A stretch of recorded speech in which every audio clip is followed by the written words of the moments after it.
Welcome back to our conversation with Massachusetts Governor Charlie Baker. Governor, you've been sued by groups over your handling of the situation with the pandemic. You've been under fire from the right, groups claiming you're too statist in your approach.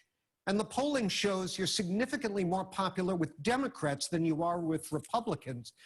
Aren't you right now the very definition of a rhino, Republican in name only? John, you and I are old enough to know that I grew up under the tutelage and the wing of people like Bill Weldon and Paul Cellucci here in the Commonwealth of Mass. I worked for both of those gentlemen, and I happen to believe that what I consider to be a pragmatic approach to governing, wherever you can, relying on the best data and the best advice you can get, and then making the decisions you think make the most sense, is the right way to play this game. And honestly, I think the moderate and sort of careful and cautious approach we've taken to this reopening here in the Commonwealth has borne fruit. I mean, we've been gradually moving ahead with our plan based on the guidance and the information we've gotten from experts and others now for almost 2 months, and generally speaking, it's worked reasonably well. I think the criticisms about my politics are just that. They're political criticisms, and people, I think, in Massachusetts, I mean, I've been in this job now for 5 years. Many of them have seen me on TV more times than they probably care to, and I think they got a pretty good sense of what my brand of republicanism is about. When's the last time you were on one of those governor's calls with Vice President Pence? This past week. I'm on those pretty much every week, and I find them actually to be helpful.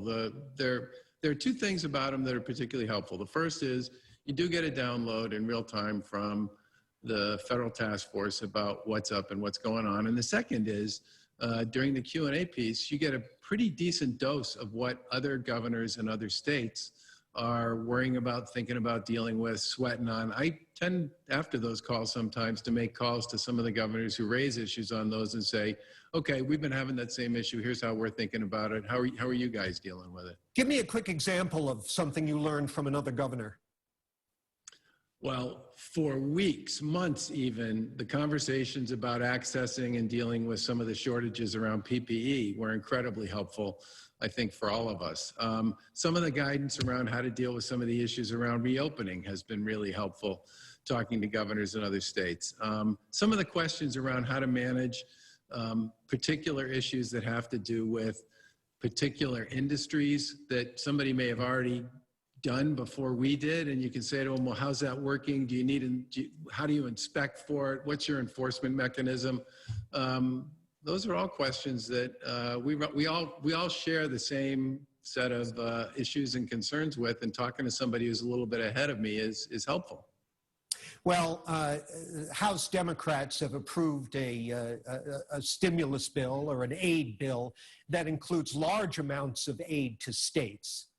The indication from Speaker McConnell and the White House has been that that's a non-starter. They, as they put it, they don't want to bail out poorly run states. What happens to Massachusetts if we don't get even some of that money? Well, I mean, the good news on that one, John, is there's been a fair amount of bipartisan activity, both among the governors and among folks in the Senate and in Congress, about trying to put together a deal, recognizing and understanding that states and municipalities face corona-driven and economic-driven issues as a result of the virus, and they do want to see the economy, which has started to rebound, continue to do so, and they get the fact that if states are literally laying off tens of thousands of people around the country at exactly the point in time when the feds would like to see the economy continue its recovery, that's going to work against what they're seeking to achieve.